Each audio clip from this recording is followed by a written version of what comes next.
بھی اس ختم نبوت کانفرنس میں، اور جہاں پہ انہوں نے بہت سی ایسی باتیں کی جو بالکل بے بنیاد اور جن کا بالکل کوئی سر پیر نہیں ہے. ایک انہوں نے یہ کیا کہ حکومت پاکستان پر یہ دباؤ ڈالا کہ چونکہ قادیانی، جو کہ وہ جماعت احمدیہ کے لیے نفرت سے لفظ استعمال کرتے ہیں، چونکہ وہ جہاد کے منکر ہیں، لہٰذا انہیں فوری طور پر فوج سے برطرف کیا جائے، فوجی ان کو عہدوں سے برطرف کیا جائے کیونکہ وہ جہاد کے منکر ہیں. تو آپ سے نصیر احمد صاحب ہم گزارش کریں گے کہ ہمیں بتائیں، اگرچہ پہلے بھی پروگرام میں بہت دفعہ بات ہوئی لیکن یہاں پہ چونکہ ملکی دفاع کے حوالے سے بات آ گئی ہے، تو کیا جماعت احمدیہ جہاد کی کس طرح منکر ہے، کیسے ہے، کیا ہے یہ، اس کی حقیقت کیا ہے؟ یہ بات یہ ہے کہ جہاد کے منکر ہونے کا الزام جو ہمیں دیا جاتا ہے، اگر مختصراً کہا جائے تو ہم یہ کہہ سکتے ہیں کہ لعنت اللہ علی الکاذبین. جہاد کا منکر ہم ہرگز نہیں ہیں. ہم پر یہ بہت بڑا جھوٹ ہے، بہتان ہے، افتراء ہے کہ نعوذ باللہ جماعت احمدیہ جہاد کی منکر ہے. جماعت احمدیہ ہرگز جہاد کی منکر نہیں. ہر اس جہاد کی قائل ہے جو قرآن اور سنت اور احادیث نبویہ سے ثابت ہے، اور نہ صرف قائل ہے بلکہ ہر اس جہاد پر عمل پیرا ہے جو قرآن کریم سے، سنت سے اور احادیث نبویہ سے ثابت ہے.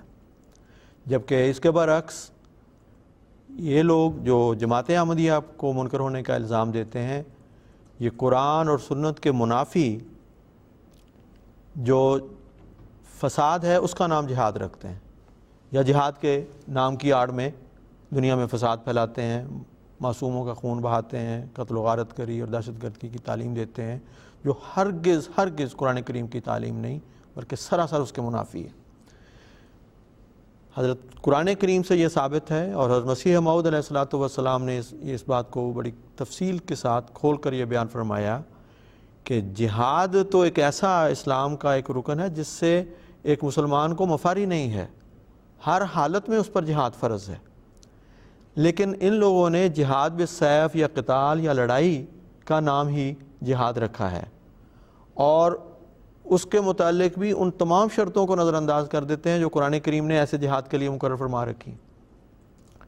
حضرت صلی اللہ علیہ وسلم کے زمانے میں حضرت مسیح موعود علیہ السلام نے یہ ہمیں کھول کر سمجھایا کہ اس زمانے میں کیونکہ مسلمانوں پر حملے ہوتے تھے، اور جب ان کو دلیل سے بات سمجھانے کی کوشش کی جاتی تھی جواب میں، تو اس کو وہ دلیل کو تسلیم نہیں کرتے تھے بلکہ ان پر زبردستی کرتے تھے، جبر کرتے تھے.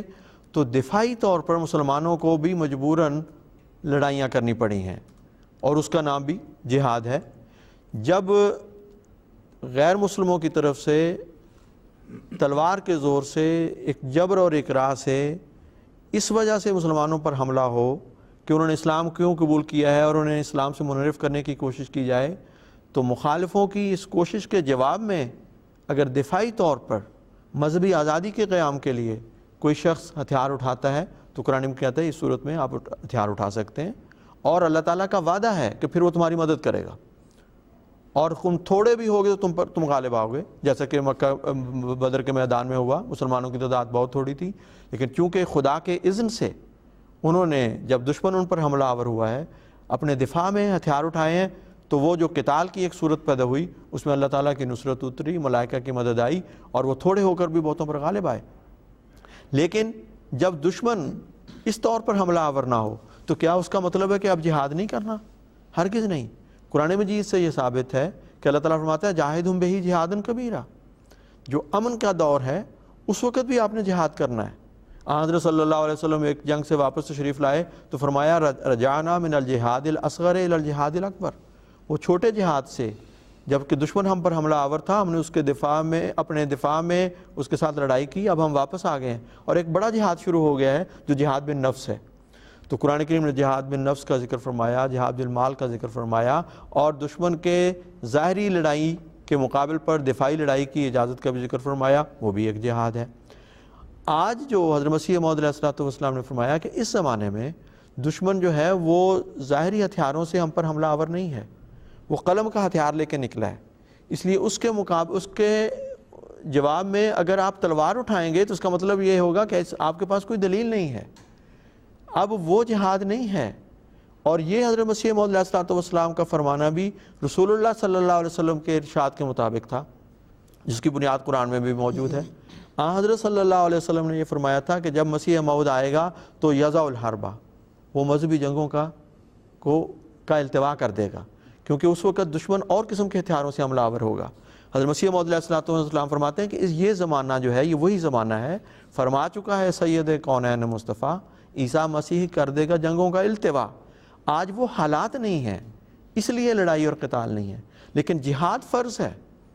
چنانچہ حضرت مسیح موعود علیہ الصلوۃ والسلام نے وہ جہاد کیا، پہلے اکیلے کیا، تنہا کیا، اور پھر جب آپ کو ایک جماعت نصیب ہو گئی تو اس جماعت کو بھی یہ تاکید فرمائی کہ اس جہاد کو تم نے جاری رکھنا ہے اور آگے بڑھانا ہے. اور جیسا کہ خدا کا وعدہ تھا ہمیں اس جہاد میں بھی کامیابی ہوئی. اب وہ لوگ جو ہمیں یہ کہتے ہیں، ہم پر یہ الزام دیتے ہیں کہ تم جہاد کے منکر ہو، ان سے سوال یہ ہوتا ہے کہ بھئی تم جس جہاد کے تم قائل ہو کہ تلوار ہاتھ میں پکڑو اور غیر مسلموں کو قتل کرتے چلے جاؤ بلا تمیز، تو کرتے کیوں نہیں؟ اور اگر جہاں تم نے کیا تو اس کا نتیجہ کیا نکلا؟ کیا خدا کی نصرت اور تائید تمہارے ساتھ ہوئی؟ کون سا ایسا جہاد بالسیف، جہاد قتال جس کا نام آپ جہاد رکھتے ہیں، جو آپ نے کیا ہے اور اس میں آپ کو کامیابی ہوئی؟ کوئی ایک بتائیے، کسی ایک دنیا کے کسی خطے میں. کیا نعوذ باللہ خدا کے وعدے مومنین سے اور مجاہدین جو تھے وہ جھوٹے نکلے؟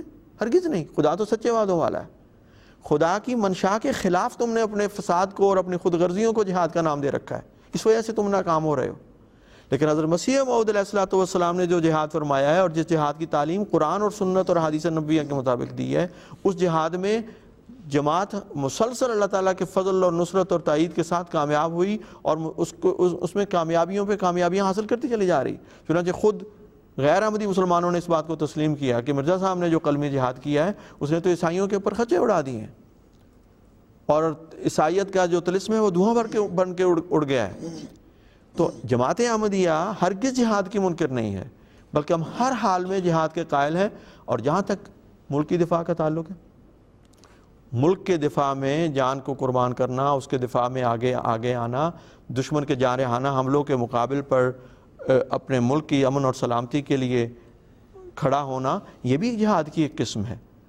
جماعت احمدیہ تو ایک عالمی جماعت ہے، اس کو ایک ملک ایک خطے تک آپ محدود نہ سمجھیں. لیکن جو پاکستان کے احمدی ہیں وہ پاکستان کے وفادار ہیں، اور آپ کہتے ہیں کہ جس وجہ سے کہ احمدی جہاد کے منکر ہیں اس لیے ان کو فوج میں سے نکال دیا جائے. جیسا کہ میں نے عرض کیا، یہ الزام جھوٹا ہے، افتراء ہے.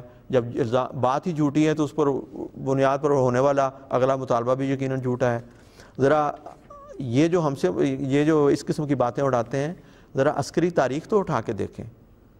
ان فوجیوں سے تو پوچھیں جن سے یہ مطالبہ کر رہے ہیں کہ انہیں فوج سے نکال دیں. پاکستان کی تاریخ میں احمدی جرنیلوں، احمدی سپاہیوں کی قربانیاں جو ہیں وہ روشن ستاروں کی طرح جگمگا رہی ہیں. کیا چھمب کا محاذ ہے، جوڑیاں کا محاذ ہے، چونڈے کا محاذ ہے، رنکچ کا محاذ ہے، بری ہو، فضائی ہو، بحریہ ہو، کسی بھی سطح پہ ہر موقع پہ خدا تعالیٰ کے فضل سے احمدی نے جس جگہ پہ بھی وہ تھا، عظیم الشان غیر معمولی قربانیاں ملک کی حفاظت کے لیے دی ہیں، اور بڑی دانشمندی سے دی ہیں. اور جہاں تک ان کو وہاں سے ہٹانے کا تعلق ہے، آپ لوگوں نے قانون بنایا کہ ان کو ترقیات نہ دی جائیں. جب سے احمدیوں کو ان کے جائز حق سے محروم کرتے ہوئے یہ ظلم کی راہ اختیار کی گئی ہے، اس وقت سے دیکھ لیں کہ کیا حال ہے. ایسے فوج جیسے نہایت اہم اداروں کا بھی تقدس جو ہے وہ انہی لوگوں نے پامال کیا ہوا ہے. تو اس سے تو کوئی غرض نہیں. لیکن احمدی جہاں پہ بھی ہے، خواہ وہ پاکستان میں ہو، خواہ دنیا کے کسی ملک میں ہو، وہ قرآن اور سنت اور حضرت صلی اللہ علیہ وسلم کے ارشادات کے مطابق ہر اس جہاد میں خدا تعالیٰ کے فضل سے صف اول میں اور پیش ہے جس کی قرآن اور سنت نے اجازت دی ہے. اور اس معنی میں یہ جو آپ جہاد کا الزام لگاتے ہیں کہ جہاد نہیں کرتے، ارے بھائی حضرت مسیح علیہ السلام نے تفصیل سے بتایا تھا کہ میاں تم جس جہاد کے نام پر جس فساد کے قائل ہو، یہ جہاد نہیں ہے، قرآن اور سنت کے خلاف ہے. تمہارے پاس وہ طاقت نہیں. جہاد کے لیے تو طاقت چاہیے، جتھا چاہیے. کہاں ہے تم میں وہ اتحاد اور اتفاق؟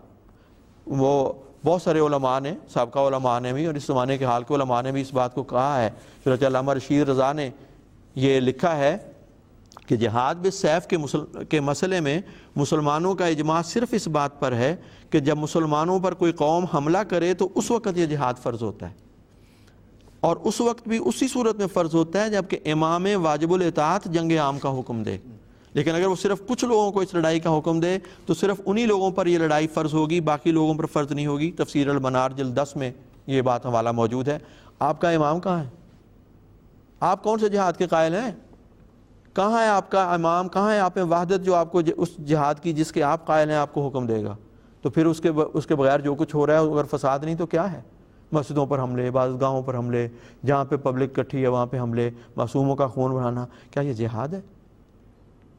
جہاد وہ ہے جو ایک امام کے تابع جماعت احمدیہ آج خدا کے فضل سے کر رہی ہے، جسے آسمانی سیادت نصیب ہے، آسمانی قیادت نصیب ہے، آسمانی امامت نصیب ہے، اور ہم خدا اور رسول کے فرمودے کے مطابق جو جہاد کر رہے ہیں اس میں ہماری کامیابیاں سب پر واضح ہیں، تھوڑے ہو کر بھی بہتوں پر غالب آ رہے ہیں۔